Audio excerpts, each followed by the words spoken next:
ሰላም የክንፋም መረጃ ቤተሰቦች እንደምን ቆያችሁ? ዛሬ ኤርትራ በድጋሚ ከኢጋድ ለመውጣት የወሰነችበት ምክንያት ከኢትዮጵያ ጋር የተያያዘ ይሆን በሚል ርዕስ ቢቢሲ ሰፋ ያሉ ጉዳዮችን የዳሰሰ ሀተታ አስነብቧል። እኛም ሙሉ መረጃውን እንደሚከተለው እናቀርበዋለን። ላይክ፣ ሼር፣ ሰብስክራይብ እያደረጋችሁ እንድትከታተሉን በአክብሮት እንጋብዛለን።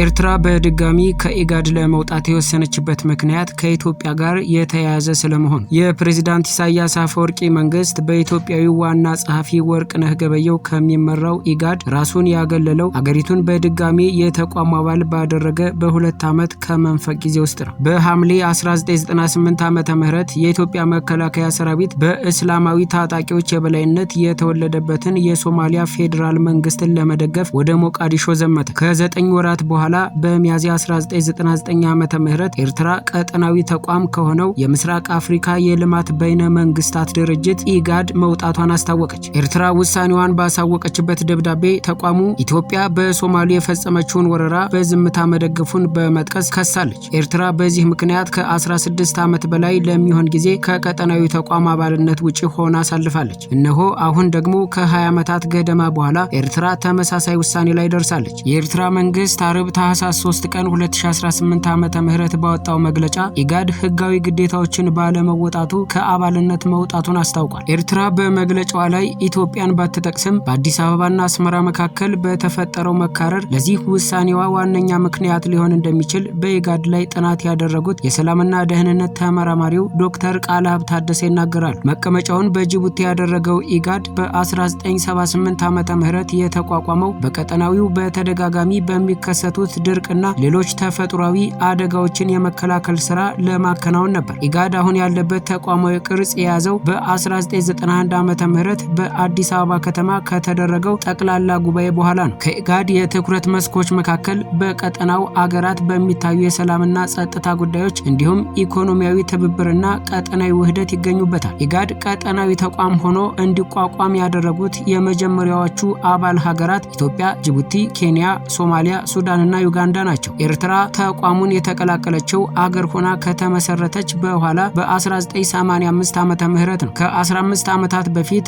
አገር የሆነችው ደቡብ ሱዳን ደግሞ ኋላ ላይ 8ኛው አባል አገር ሆናለች። ኤርትራ ለመጀመሪያ ጊዜ ኢጋድን ለቃ የመውጣት ውሳኔ ላይ ያደረሳት ጉዳይ ኢትዮጵያ በሶማሊያ ካደረገችው ጣልቃ ገብነት ጋር የተያያዘ ነው። የእስላማዊ ፍርድ ቤቶች ህብረት ኢስላሚክ ኮርትስ ዩኒየን የተባለው የሶማሊያ ታጣቂ ቡድን ሰኔ 1998 ዓመተ ምህረት ባደረገው ፈጣን ወታደራዊ ዘመቻ የሶማሊያ ዋና ከተማ ሞቃዲሾን ተቆጣጥሮ ነበር። ይህ የታጣቂ ቡድኑ እንቅስቃሴ በወቅቱ አገሪቱን ሲመራ የነበረው የሶማሊያ የሽግግር መንግስትን ሸሽቶ መቀመጫውን በባይዶዋ ከተማ ላይ እንዲያደርግ አስገድዶታል። ቡድኑ ለኢትዮጵያ ያለውን ጠላትነት በይፋ ከመግለጹ ጋር ተያይዞ በቀድሞ ጠቅላይ ሚኒስትር መለስ ዜናዊ የሚመራው የኢትዮጵያ መንግስት የሽግግር መንግስቱን ወደ ስልጣኑ ለመመለስ ወታደሮችን ወደ ሶማሊያ አስገብቷል። አወዛጋቢው ይህ የኢትዮጵያ መንግስት እርምጃ ከሶማሊያውያንም ተቃውሞ ተነስቶ ነበር። አሁን ድረስ የዚህ እርምጃ ውጤት አከራካሪ ነው። የኢትዮጵያ ሰራዊት ወደ ሶማሊያ በመግባት በእስላማዊ ታጣቂዎች የበላይነት ተወስዶበት የነበረውን የወቅቱን የሽግግር መንግስት ወደ ሞቃዲሾ መልሷል። የሆነ ሆኖ ግን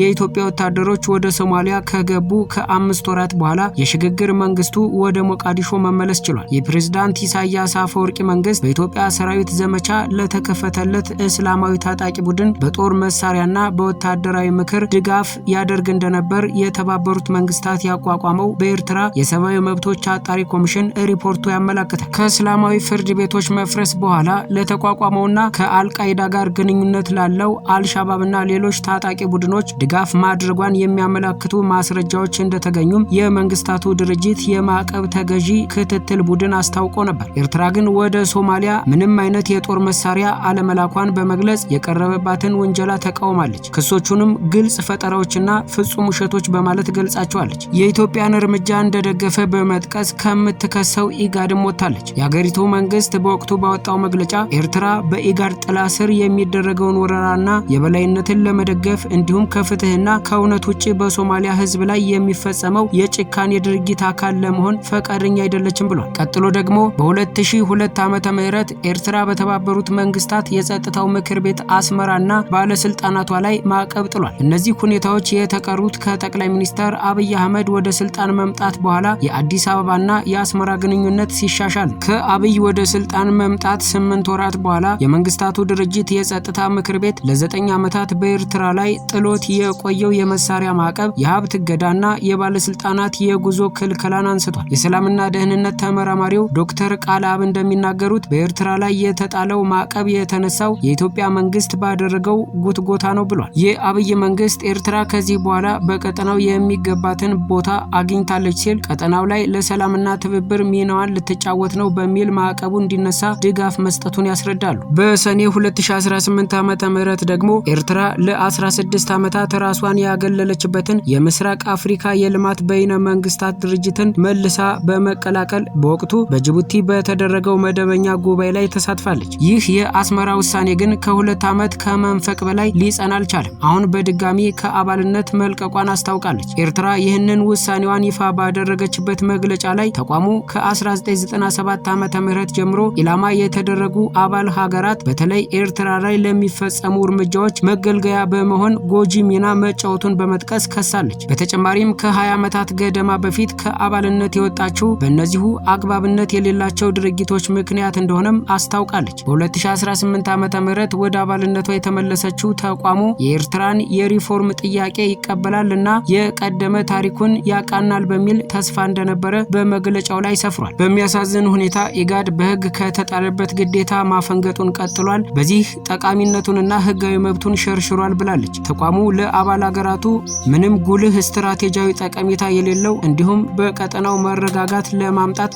ያልቻለ እንደሆነ በማንሳት ወቅሳለች። በእነዚህም ምክንያቶች የተነሳ ከአባልነት ለመውጣት እንደተገደደችም አስታውቃለች።